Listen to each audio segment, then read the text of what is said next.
Hi, family. Yes, you are back. Great. So let's hit the road, Jack. I made a little slip in the last video. You may not have even noticed it, so I might not be drawing it to your attention. But I made reference to saying I hope you understood my illusion. I meant illusion, Allusion, as opposed to Illusion. Being an English teacher, you know. Anyhow, let's go on. So I said I would start in this video. We are still reading prayer letter number 46, the deeper side of faith. So we go on to say, the writer goes on to say that, quote, some of us would be distracted by anticipating coming sorrows, and others will be self-confident and daring. And that makes reference to if God told us, if He showed us the whole journey ahead of us, that would not be a good idea. What then would be the result of this? A quotation now here. The very good that our Heavenly Father intended to bring about by His all-wise providences would be thwarted and frustrated if He told us what was up ahead. Here we have a clear sense, so end of quotation there. And I now say, here we have a clear case of why faith must trust the God who knows the future. What we cannot see and know, God surely can. And He has the edge on us. An understatement indeed. I would never want to frustrate the plan of God and forfeit my intended blessing. A deeper faith must be one that is strong, fueled with a strength that is not of human fabrication. How do we become strong? Jesus' strength lay in His treks to the quiet places, to the mountains, to be alone with God.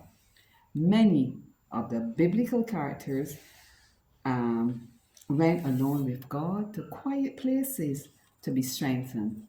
You see, we're like getting up sometimes at 3 o'clock and 4 o'clock and all kind of strange hours where people are still snoring away. Both Moses and Paul were isolated for a time. We are told that crows go in flocks and wolves in packs, but the lion and the eagle are solitaires.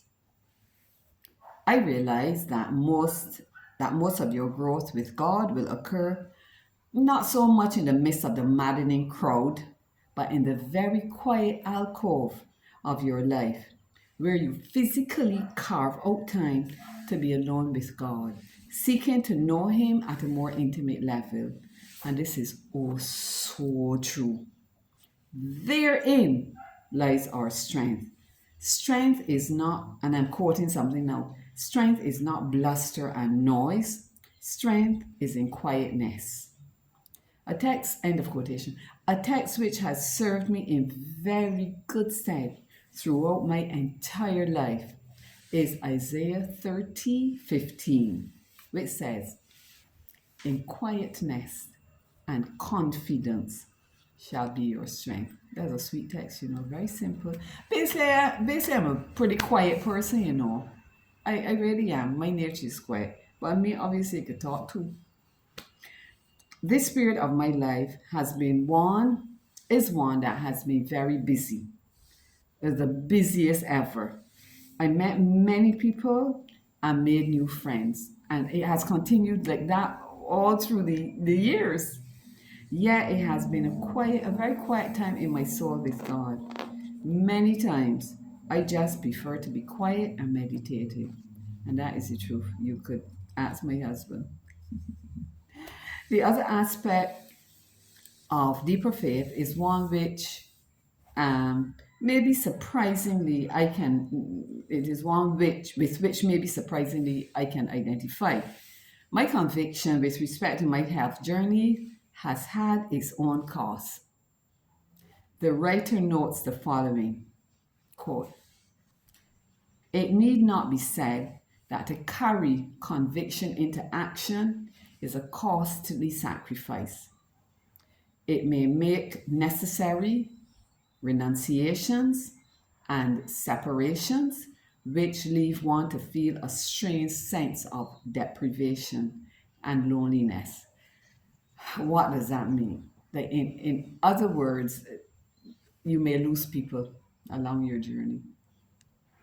I'll just put it like that. But it goes on to say now, but he who will fly as an eagle does into the higher levels where cloudless day abides and live in the sunshine of God must be content to live a comparatively lonely life. And I'm going to stop here now and then pick back up about this lonely life thing. Yeah, quite interesting. I'm so glad God put it in my mind to read these letters. Even if I am not translated,